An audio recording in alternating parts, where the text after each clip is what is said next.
Our Missouri Valley Women's Game of the Week takes us to Evansville this week, Saturday night, 5 p.m. Central Time. It's the Sycamores and the Purple Aces, 5 o'clock Central Time on ESPN+.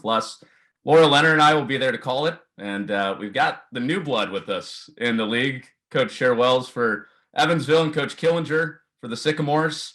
I thought we would start there, kind of an exchanging of ideas between a couple of new coaches in the league, starting with the visitors, Coach Killinger. How has this league challenged your minds and your acumen as a new head coach coming into this league for the first year? Well, I think probably the biggest thing is just getting used to how everybody plays. Not that every style is completely different. You have some teams that like to shoot threes. You have some teams that have better post players that are trying to get the ball inside.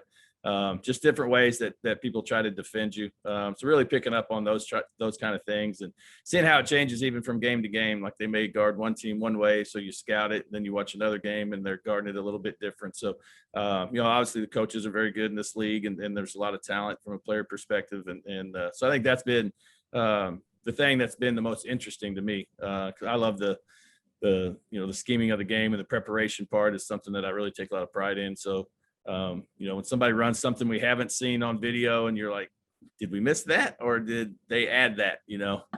So just those kind of situations have been pretty interesting for me as far as preparation standpoint. Coach Scherr-Wells, how's that aligned with what you've experienced in year one? Yeah, definitely agree with all of that. I think, the thing that's really struck me going through conference play is just the experience of these teams, the long tenure of their head coaches, with Chad and I being new, I mean, really everyone else has, really been with their programs, quite a while for the most part. So, just really established teams that have a lot of experience. And so, just every game is a grinder going up against these experienced teams, and they make adjustments really, really well. And the conference is extremely deep, and I've come from two other good, mid-major conferences, and, been part of rebuilds in other programs. And just you try not to over compare, but just in first years of rebuilds elsewhere, there were still always a couple teams that were kind of having down years. And that really isn't the case in the NBC. I mean, it's deep top to bottom, and so it's been a grind. I just have so much respect for the coaches in our conference. There's just really, really good coaching in our conference.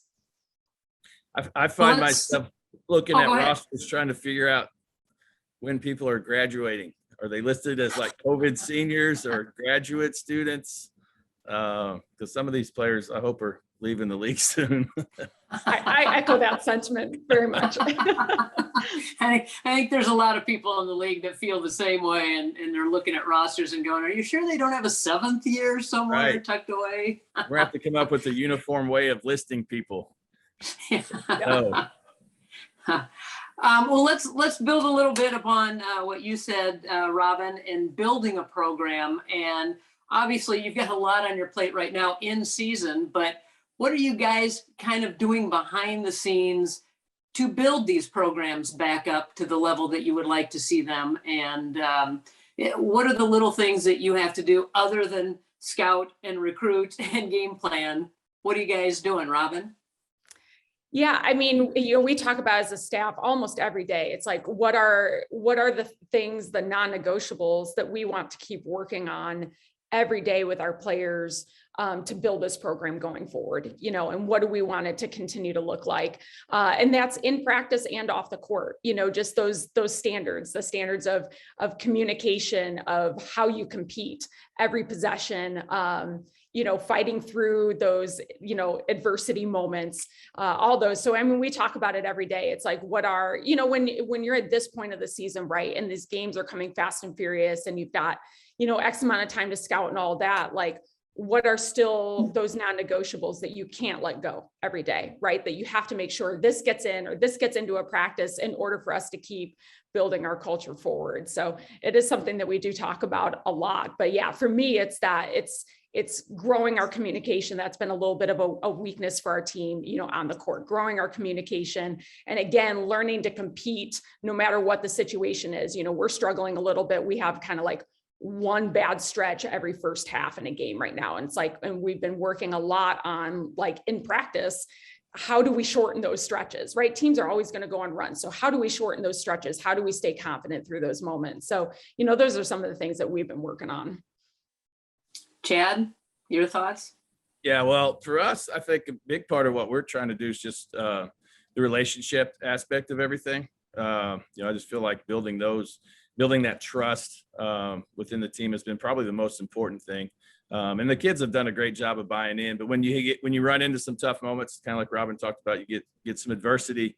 How do you deal with those? And sometimes I think coaches can, we can overreact to some situations. And so the big thing for me has just been continuing to teach and learn them as well.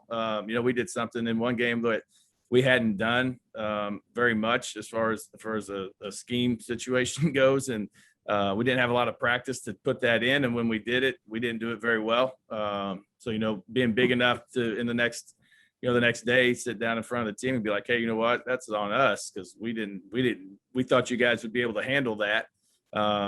We didn't. We should have got out of it a little bit earlier. So, for those possessions, I take full responsibility for. So I think that kind of openness with your team and them understanding that you're all pushing for the same goals and you want the same thing. But really that growth aspect for our girls has been really important on the court, off the court. We had a great semester in the classroom this past fall. We had a 3.35 GPA. I think that's one of the highest they've had here in a while.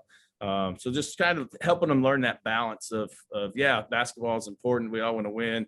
We want to compete. That's been, competing has been huge for us. Just going out every day and competing, no matter what it is, whether it's a drill, shooting drill, rebounding drill, whatever it is. But just maintaining that, not getting too high, too low throughout the course of the season. I think we all got a little too excited when we were 4-1 in conference, and like people were talking like it was never my thought that we're really going to win the conference regular season championship. I think some people's minds started kind of trending towards that. So we hit a little bump and it's like, guys, that wasn't the goal. So just understand what our expectations are this first season and continue to work towards those.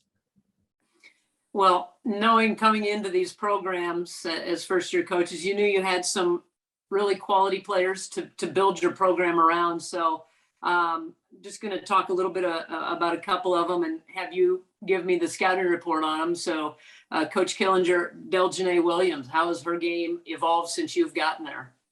Well, I think one of the big, one of the big things with a lot of our players is just having a little more freedom. Within what we do offensively, we try to stay as organized as possible, but just teaching them how to play and not run maybe quite as many plays as they had in the past. I think sometimes a kid like her, if all she's doing is running plays, then she becomes a little robotic on the court. And so we're trying to eliminate that. And I think that freedom has allowed her to really showcase her talent, her skills. She's a phenomenal athlete, but she can shoot the basketball. Her basketball IQ is one of the best I've ever had. I mean, we had a play breakdown at Bradley, and she passed the ball, made a cut. The girl who was supposed to screen didn't go screen, so she just went and screened and just kept running the play and ended up getting the three off of it. And I'm like, that's pretty phenomenal to, in this first year for a kid to be able to grasp some things that way. But she's a hard worker, likes to have fun. She's a little loose sometimes, but that's just part of who she is. And, we were playing a game recently and she was struggling a little bit shooting the ball. And I just looked at her, we made eye contact, and I was like, I believe in you, trying to reinforce that, like, don't quit shooting. You got to keep putting it up there. Yeah. But just from a confidence perspective, I think that's been a big thing for her as well. But, she's got a couple more years left. So we're hopefully, helping her develop that leadership too, because she's a kid, like I said, understands the game, and when she gets hot, I mean, she's a handful to deal with. Robyn, tell us a little bit about Abby Fight and how she is growing to the levels that she has gotten to here this season. Yeah, I was hoping that maybe she'd have a little less attention on hers. We had a few other kids scoring this year, but man, I'm just everyone that we're playing is doing a really good job just beating her up, to be real honest. Right now she's got 2 enormous bruises on each bicep. We walked into practice, so I was like, dang, those are good. And that's just kind of indicative of like what's happening to her right now. Like she's just getting hit a lot. But she's staying the course. I mean, she's playing an incredible amount of minutes for us. We're much better with her on the floor. There's no question. And she's really, she does anything I ask of her. She's a great player. She's a competitor. And we're trying to move her around into a lot of different spots and try to get her some different looks because, she does have some versatility. She's a threat from the outside and then certainly, a nice, post presence inside. But we've asked an awful lot of her. She's playing both the 4 and the 5 for us at times. We're asking her to guard 5s on the other teams at times, as we've shifted to smaller lineups in certain moments. And, she's just battling every game, but yeah, I mean, she's a great, a great player to work with, and she's one of those kids, she's going to, take her COVID year with us. And so we've got her for 2 more seasons after that. And I'm fired up because, again, she's a player that's going to come in and work really hard every day. And, what a great, player to inherit, to continue to build your program with. She stayed because she believed in, us and our vision and our staff and she comes to work every day. So yeah, we're excited about her. I can't wait to see how she grows. I can't wait to have another off season with her. And, I think her game's just going to continue to grow. All right, there you go. You got the scout for Abby Fight, Deljanae Williams, straight from the people that know him best. But well, now I know Abby's playing another 2 years. So yeah. Sorry, Chad. Yeah. Well, thank you both for doing this. I know this is a big week. Both have midweek games and game of the week coming up on Saturday. So thanks for taking the time for us.